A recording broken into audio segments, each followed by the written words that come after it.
بسم الله الرحمن الرحيم.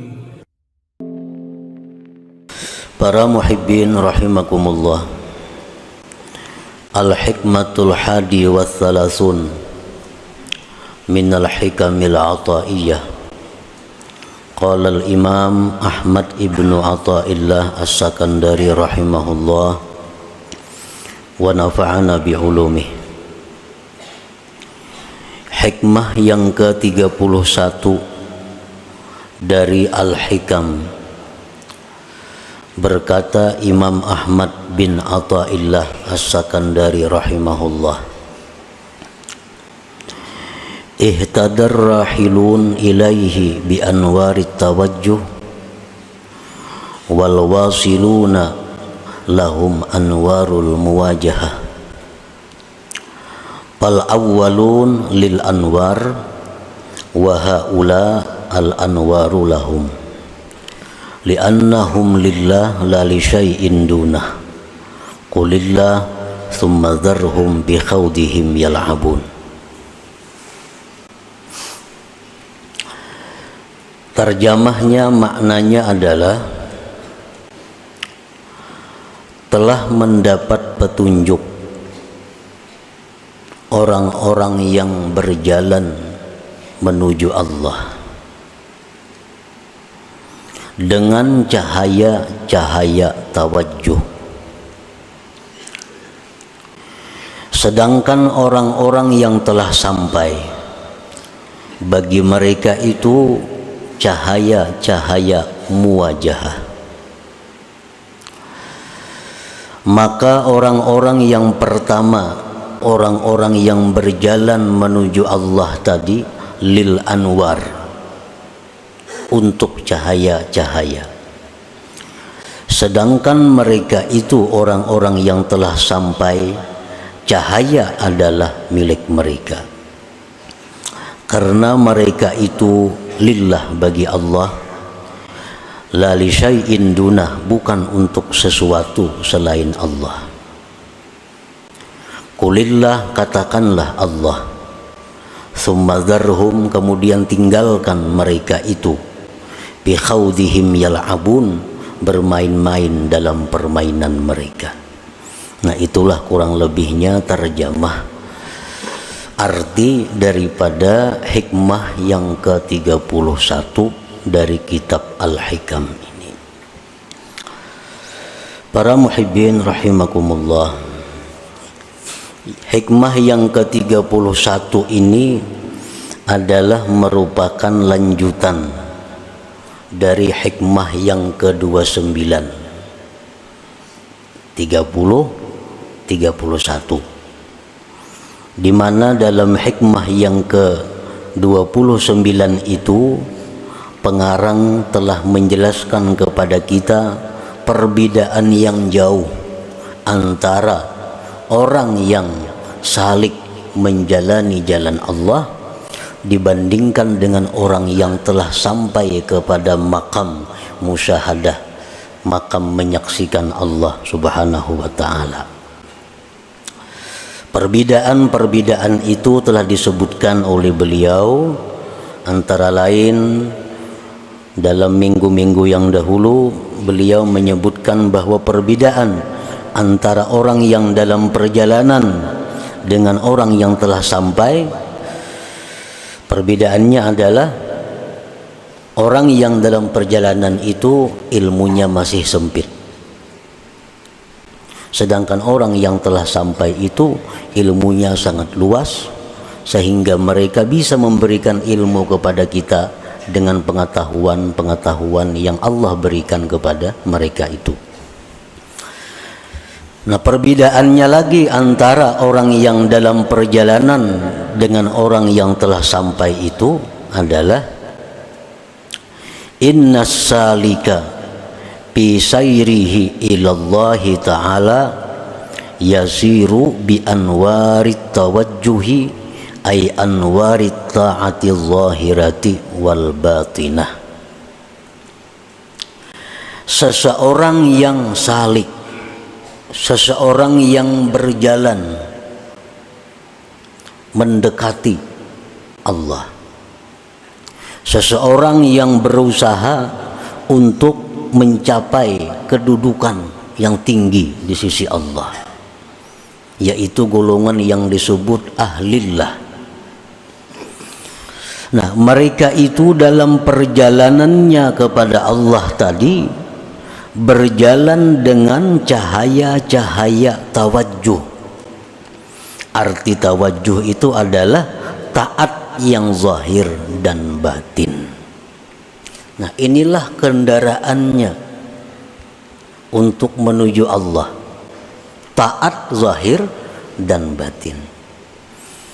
Jadi apabila kita hendak dekat dengan Allah, kita hendak masuk dalam golongan ahlillah, cara mendekatinya adalah memakai kendaraan taat zahir dan batin. Nah, hanya itu yang bisa menyampaikan kita kepada golongan yang khusus dengan Allah Subhanahu wa ta'ala tadi.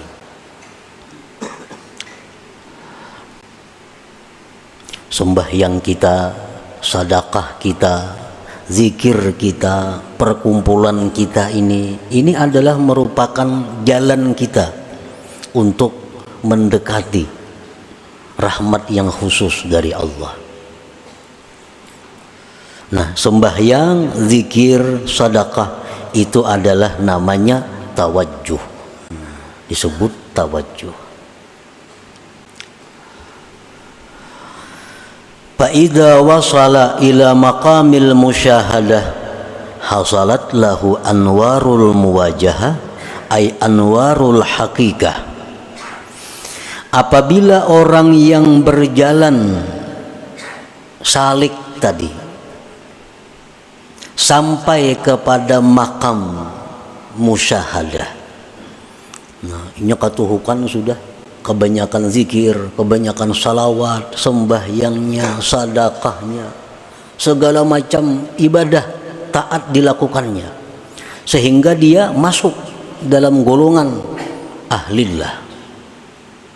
Nah, disitulah dia akan diberi Allah anwar muwajahah, akan diberi Allah cahaya musyahadah, di mana di saat itu dia bisa menyaksikan Allah, bisa melihat Allah dengan mata hatinya. Nah, pada ketika sampai dalam kedudukan itu, dia tidak berhajat lagi kepada taat-taat tadi. Sudah sampai. Kada berhajat lagi kepada taat-taat tadi seperti berhajatnya dia pada waktu permulaan.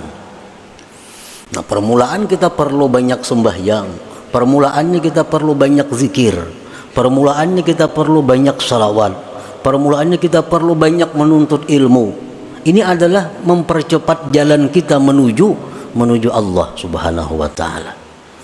Nah, bila mana sudah sampai kita kepada kedudukan di mana dalam kedudukan itu kita bisa musyahadah kepada Allah, maka ibadah-ibadah yang kita lakukan tadi tidak kita perlukan lagi. Nah, tidak kita perlukan lagi. Kenapa? Karena sudah sampai. Nah, di saat kita duduk di makam musyahadah itu, seluruh gerak-gerik kita, baik kedip mata kita, gerak tangan kita, napas kita, seluruhnya adalah ibadah kepada Allah. Kalau sudah kita duduk di musyahadah itu, makan kita ibadah, minum kita ibadah, guring kita ibadah, kemanapun kita berjalan ibadah. Ini kalau sudah kita sampai di kedudukan musyahadah itu. Imam Ghazali mengatakan dalam kitab Ihya Ulumuddin, inna lil arif bi kulli nafasin darajata alfi syahid.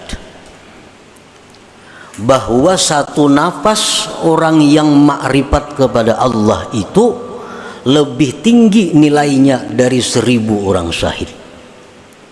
Satu nafas.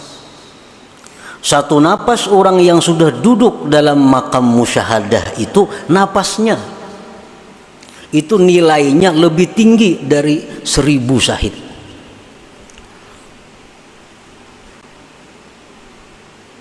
Nah, untuk mencapai kedudukan yang disebut dengan musyahadah tadi, kita diperlukan berjalan. Berjalan dengan apa? Dengan kendaraan taat zahir dan batin. Nah, para muhibbin rahimakumullah,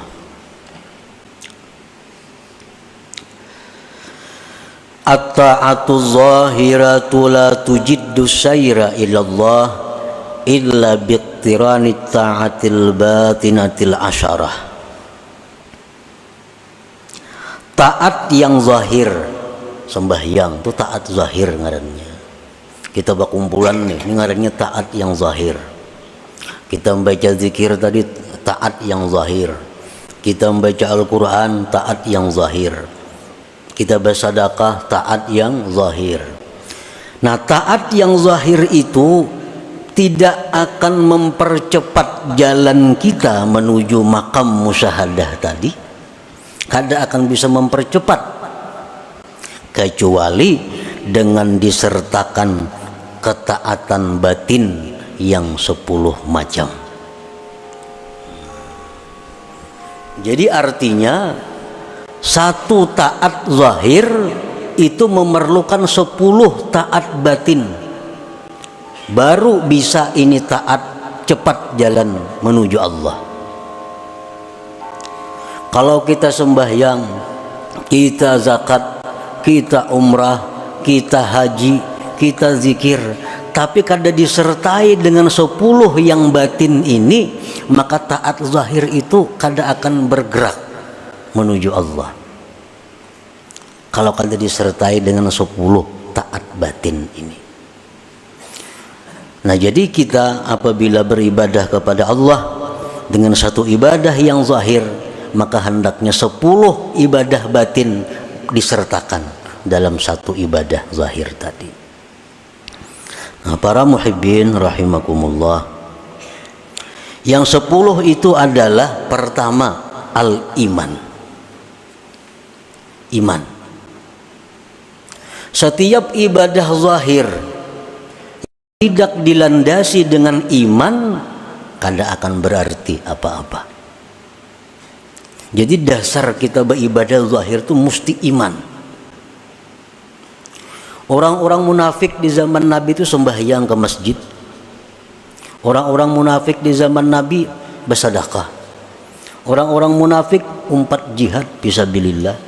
Tetapi ibadah-ibadah zahir mereka itu tidak punya arti di sisi. Buktinya apa? Allah berfirman, innal munafikin fid darkil asfal min jahannam.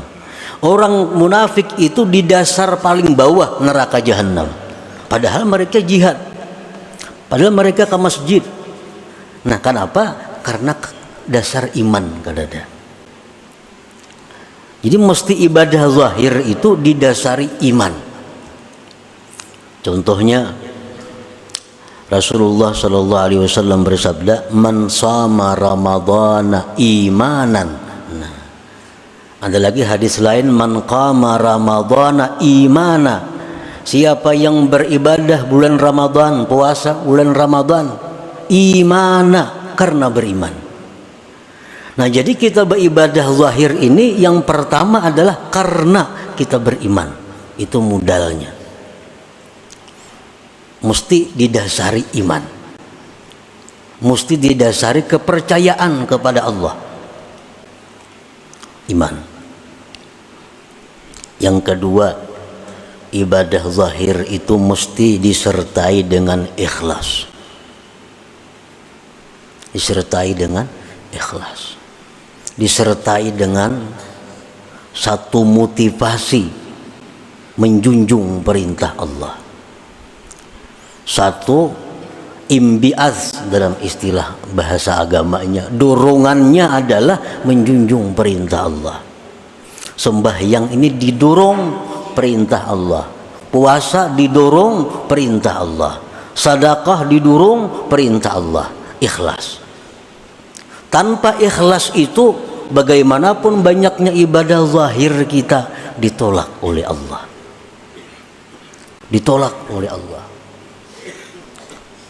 Ikhlas. Yang ketiga, ibadah zahir itu mesti disertai as-sabru, sabar. Sabar. Orang yang beribadah itu memerlukan kesabaran. Sabar dalam melawan hawa nafsu, sabar dalam mengerjakan ibadah. Termasuk kesabaran adalah at-ta'anni, perlahan. Kalau kita umpamanya berwirid, kita berzikir, bujur aja sudah karena iman, bujur sudah karena ikhlas, tapi kada sabar, kada perlahan. Kayak sembahyang tuh kan, subhanallah, subhanallah 33 kalau. Nah, inyak ada sabar, banallah, banallah, banallah, banallah. Nah, apa banallah, banallah lagi dibaca? Kada ada artinya lagi banallah, banallah. Barlak, barlak, barlak, barlak, Allahu Akbar membaca. Nah, karena kada ada kesabaran. Orang sembahyang memerlukan kesabaran. Orang puasa memerlukan kesabaran, menjaga mata, telinga, tangan dan sebagainya. Nah, jadi ibadah zahir yang kada disertai dengan sabar akan sia-sia. Sabar.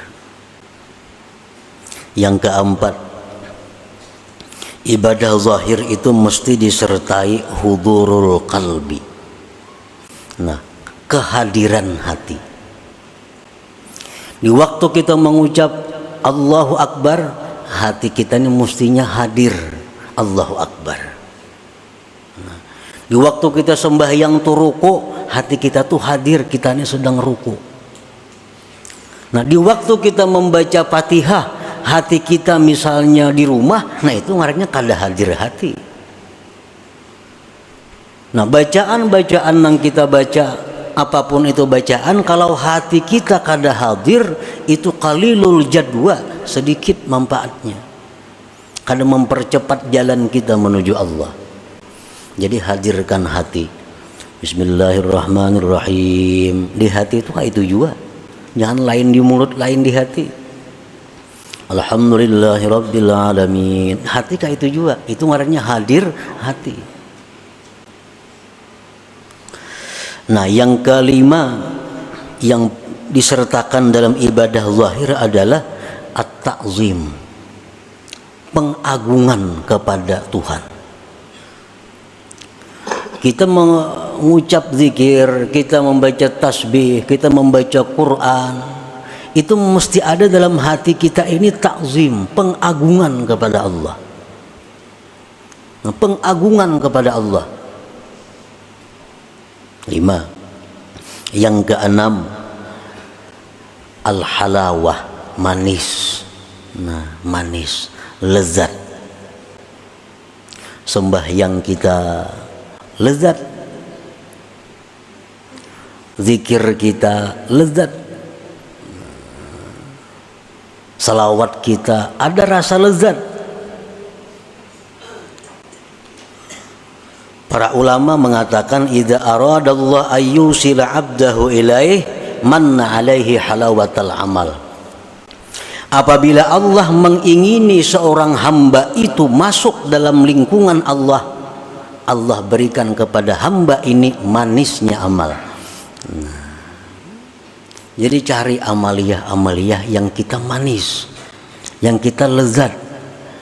Nah, kalau kita beribadah tapi ada rasa hambar, ada rasa bosan, nah ini Allah sudah menampakkan penolakannya kepada kita. Yang kedelapan, yang ketujuh, khauf, takut. Nah, kita beribadah kepada Allah ini sama dengan masuk menghadap Allah.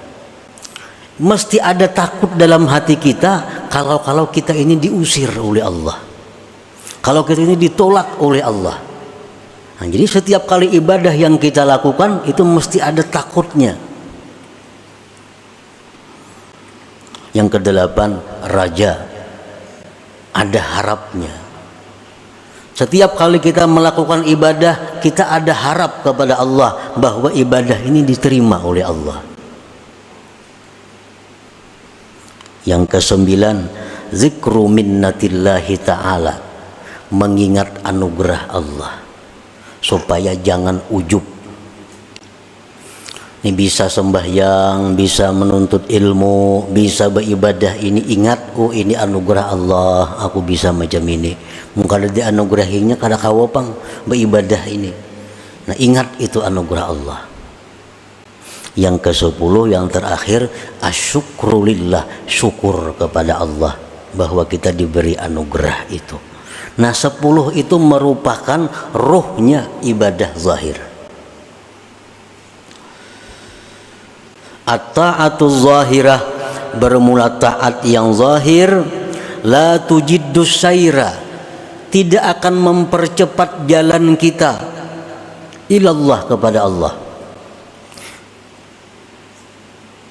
illa biktirani ta'atil batinatil asyarah, kecuali dengan menyertakan taat batin yang 10 itu.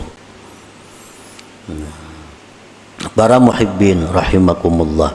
Jadi ini yang perlu kita tuntut, supaya jalan kita ini laju. Jangan sepeda motor saja 100, jalan 80, jalan ini 20 berkurang. Untuk mempercepat laju kita ini supaya lakas kita ini masuk dalam golongan Allah yang bisa musyahadah kayak orang juga.